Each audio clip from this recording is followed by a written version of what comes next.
What would happen if the famous book Rich Dad Poor Dad was written not by Robert Kiyosaki, but by Napoleon Hill, the author of Think and Grow Rich? Hill didn't see money as numbers. He saw it as an expression of the mind, of character, of a person's inner world. Today, a version of this book that never existed but could have changed millions of lives. Chapter 1: Two Fathers as Two Forces of Mindset. Kiyosaki had two fathers, two real men, but Hill would write it differently. He would say, the poor father is the voice of fear, fear of risk, fear of loss, fear of stepping outside the familiar. The rich father is the voice of strength, the voice of confidence, the voice of freedom, the voice that pushes you forward. These two voices live inside each of us, and the one you obey becomes your destiny. Chapter 2: The Core Conflict, the Source of Wealth. Kiyosaki says, assets bring freedom. Hill would go deeper. Assets don't make a man rich. A rich man creates assets. An asset begins as a thought. A thought you turn into income. Sometimes a thought is more powerful than any financial instrument. Chapter 3: A Definite Major Purpose. Hill taught, the poor live without purpose. The rich are driven by a single major purpose.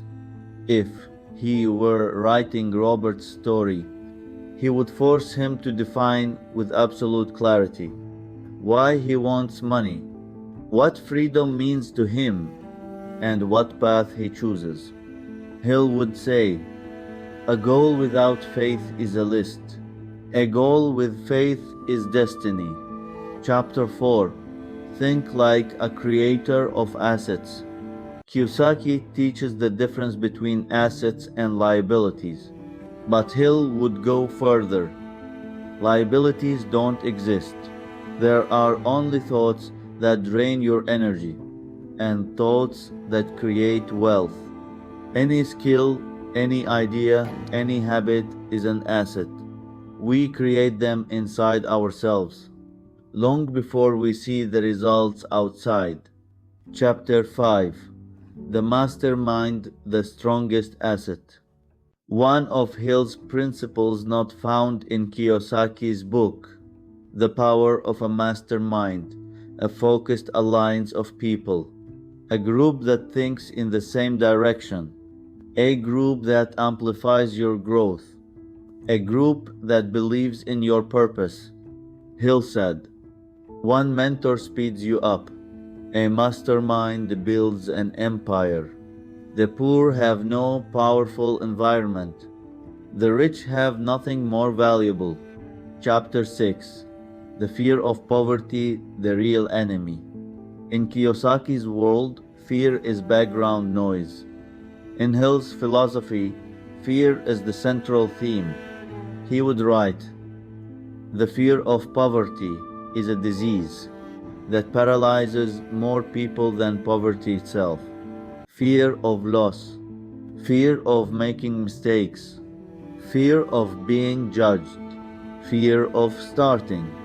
And as long as a person obeys fear, he lives like the poor father, even if his income is high. Chapter 7: Decisiveness, the Fuel of Wealth. Hill taught, the poor think for too long, the rich decide quickly, not because they are reckless, but because they believe in their purpose.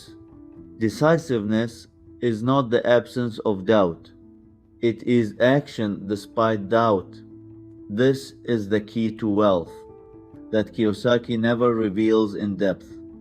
Chapter 8: The Hill version of Let Money Work for You. Kiyosaki says, let money work for you.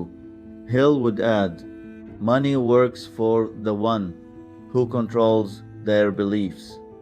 Assets serve the one who serves their purpose. Money is the servant of the strong and the master of the weak. That would be the final philosophy of the book. Final chapter. Hill would leave you with one question. If Hill rewrote Rich Dad, Poor Dad, he would end with one sentence. First, become the person who can create a million, then create the million. It is not money that makes us rich. We become rich first, and then the money arrives. And Hill's most important question: which father are you listening to right now? Fear or strength?